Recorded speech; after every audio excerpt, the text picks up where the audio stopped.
Hello everyone, I'm just on a ramble in Chapelizod, so I thought I'd bring you along with me. I know that a lot of people can't go on the walks that I do, or have moved away, so just little snippets, like I know people appreciate it, and it's much appreciated by me as well, so let's see how this goes. I'm starting off on the bridge in Chapelizod. You can see here the relatively calm waters of the Liffey, but this was built originally in the 18th century and later replaced, but it was renamed in 1982. You can see just along the end of the bridge here is, I'm not sure if you could see it there, but I'll put a picture up, but it was renamed Anna Liffey Bridge after James Joyce on the centenary of his birth.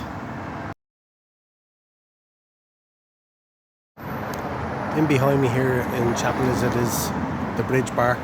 It was closed for a few years as far as I know, and it reopened last year as Sean Bar. The Bridge Bar, this building was originally built in 1913 and would have replaced an older building on site as well.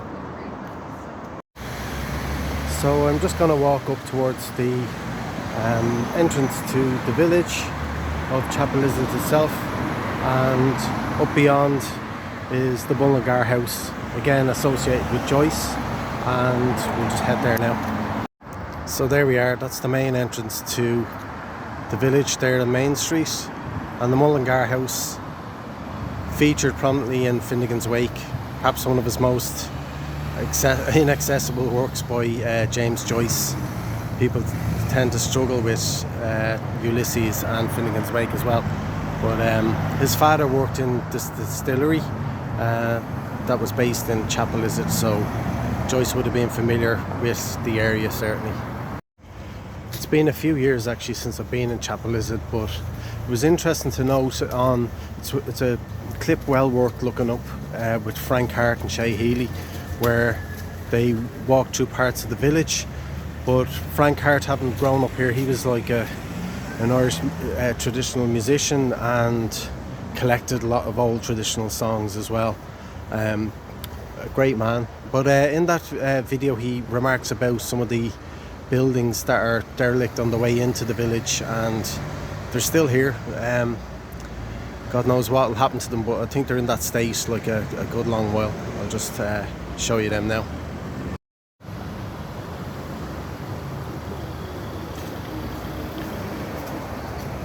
Frank Hart named some of the people that lived in here, so several families would have lived along this stretch on Main Street. And just after Main Street we have Park Lane. Now this, you can see down the end here that it leads to one of the entrances to the Phoenix Park. If I have time today, I'll pop up there. Seems to be a very popular shop and deli on the corner as well, which is good to see, a bit of village life. So we'll just pop down into Main Street now.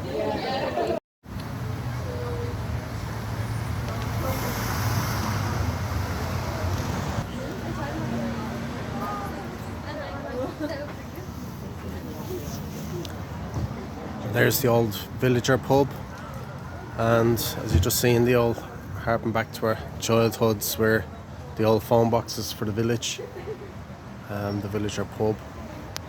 I think it was here that Frank Hart's father, owned this pub here, the Villager. Further up on the street, we come to this interesting building which is featured and is the main setting for the house by the churchyard. You can see the lead-in laneway there to St. Lawrence's Church of Ireland Church. And Sheridan Le Fanu, like well known for his ghost stories, and probably underrated as well, but this is the actual house by the churchyard. Good to see it still standing. He certainly picked a good place for the setting, because that looks very Gothic and creepy, and right beside where graveyards.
back on Park Lane here, just after going through the village. It really does have a sense of a long history about it.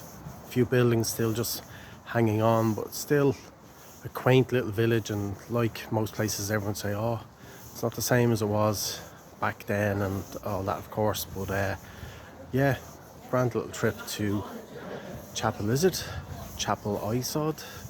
the origins of the name and all that, like yeah, all allude to history.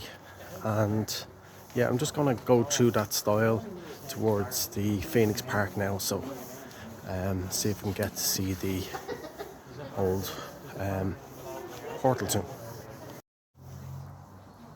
So here you are, it's the entrance to the Phoenix Park.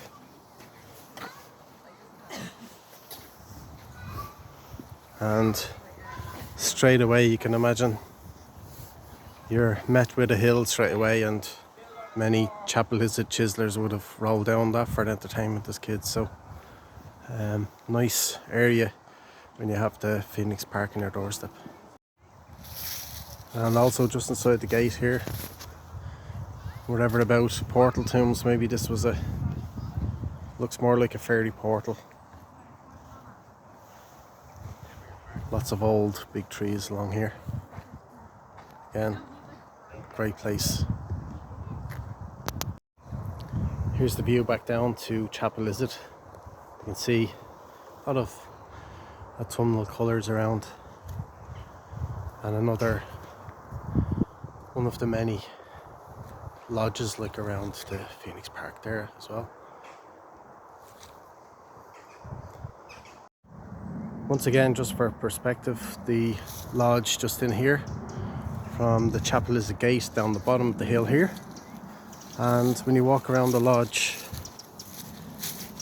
here is the Knockmary or Knockmarie portal tomb. Just saw a squirrel nip in there. Wow, yeah, it's incredible. 4,500 years ago. It was excavated in the early 19th century, and very little remains of what was once around it. There's just nothing there. When I say it was excavated, it was pulled apart. But they did find 2 adult male skeletons, like around 40 to 50 years of age. And being on a hill overlooking, and the perspective, people were here 4,500 years ago. It's just mind-blowing, but amazing to see.